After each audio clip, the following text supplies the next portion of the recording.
नाज़रीन, मेहरान टीवी तरफ़ां 6 दिसंबर ते सिंध जा ॿेट ऐं ज़मीन सिंध जी मिल्कियत जे उनवान हेठि मल्हाइण वारे ऐलान बाद हैदराबाद में तैयारियूं ज़ोर शोर सां जारी आहिनि। हैदराबाद जे सियासी समाजी अॻवाननि सक़ाफ़ती ॾिहाड़ो भरपूर नमूने मल्हाइण जो ऐलान कयो आहे।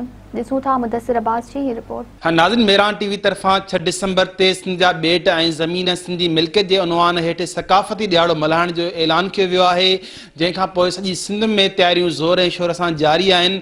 असीं नवाज़ हैदराबाद जे सियासी समाजी अॻवाननि सां ॻाल्हि ॿोल कंदासीं त हू सक़ाफ़ती ॾिहाड़ो कीअं मल्हाईंदा। पहिरियों साईं, सिंध जेका आहे उहा हिकु शाहकार पंहिंजे हिकिड़े वक़्त खां शाहकार रही आहे। सिंध जी सक़ाफ़त, सिंध जी तहज़ीब, तमदन को हिकु ॾींहं जी या साल जी का जेके चइजे उहा ॻाल्हि न आहे। सिंध जी तारीख़ 5000 साल खां पुराणी आहे। ही धरती असांजी धरती आहे। ही सिंधी इन जा वारिस आहिनि। ही ॿेट हुजनि, ही दरिया हुजनि, ही ॿनियूं ॿारा हुजनि, शहर वाइण वस्तियूं दग दड़ा जेके बि इलाइक़ा थर कारूंझर, इहे सभई सिंध वासियुनि जी मिल्कियत आहिनि। ऐं इन क़िस्म जी जंहिं बि उड़ाई कई त ही असां रुक जी दीवार थी करे सभु सिंधी उन जी मज़ामत कंदासीं ऐं पंहिंजे हक़नि जी हासिलात जे लाइ हिकु थींदासूं। हाणे जे हिकु थी पऊं, सभई गॾिजी मुक थी पऊं, पंहिंजा सारा वीछा विसारे धारियनि लाको धक थी पऊं। 6 दिसंबर ते मेहरान टीवी ऐं सभु सिंधी चैनल जेके एकता ॾिहाड़ो मल्हाए रहिया आहिनि, असां उन जी दिलि जे गहराइनि सां आजिया कयूं था।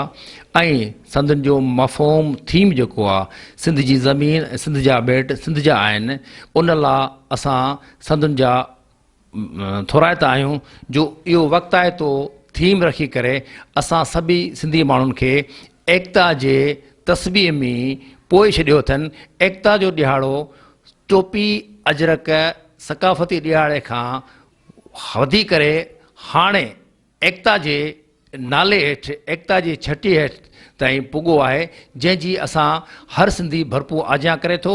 ऐं उमेदु कजे थी त असांजो हर बाशऊर फ़र्द आम माण्हू सिंधी ऐं सिंधियत जे सक़ाफ़त, कल्चर, तमदन, तहज़ीब जो मान रखंदे पंहिंजे इनफ़रादी सोच खां अॻिते वधंदे क़ौमी सोच में सलाड़बो ऐं पंहिंजे सिंध ऐं सिंध जी ज़मीन जी ॿेट हुजनि या हक़ हुजनि या हारे जा हक़ हुजनि, आम माण्हुनि जा हक़ हुजनि, उन्हनि जी पासदारी कंदो। ऐं जीअं त क़ौमूं पंहिंजे सक़ाफ़त ऐं तहज़ीब सां सुञातियूं वञनि थियूं ऐं असां जे क़ौम जी तहज़ीब जेका आहे सा तमामु घणी क़दीम ऐं पुराणी आहे।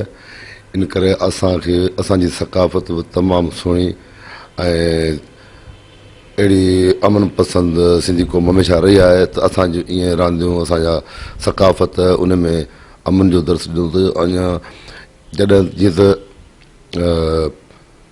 असांजे ही मीडिया इहो जेको ॾिहाड़ो मुक़ररु कयो आहे ऐं इहो ॾिहाड़ो मल्हायो आहे सक़ाफ़त जो, उहो हींअर ॼण त सिंधी माण्हुनि जी क़ौमी ईद थी वई आहे।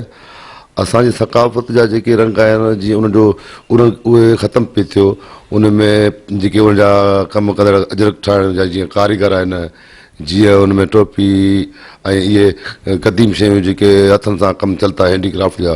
पहिरीं त मेहरान टीवी जो शुक्रगुज़ार आहियां जंहिं हिन सक़ाफ़त ॾियारे सां जेको दिलचस्पी खई आहे। इन ॿेटनि जो मसइलो जेको सिंध में हले पियो, ऑलरेडी सिंध पहिरीं ॾुखायल आहे।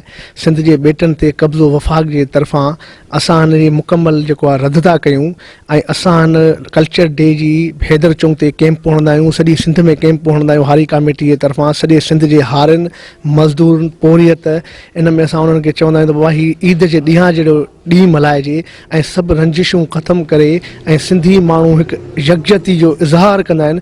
इहो ई बाबा हसन कामरेड हैदर बख़्श जो इहो पैगाम हो त सिंध जा माण्हू पंहिंजी ॿधी करे सिंध जा वसाइल जेको आहे वसाइल वठी ऐं मालिकी वठी ऐं पंहिंजे सिंध मां धरती सां वचन निभाइनि। सिंध जी तालीम जो इशू, सिंध जे ॿेटनि जो इशू ऐं सिंध जा कई इशू आहिनि। इन जे लाइ असांखे गॾिजी जीअं सक़ाफ़त ॾिहाड़ो मल्हायूं था ईद जे ॾींहंनि वांगुरु, ईअं ई असांखे सिंध जे ॿेटनि जे लाइ, सिंध जी जेका बि साज़िश हुजे उनखे, जीअं बेरिया टाउन जेके बि साज़िशूं आहिनि सिंध में, इन्हनि खे ख़तमु करण जे लाइ हिकु ॿधी जी ज़रूरत आहे।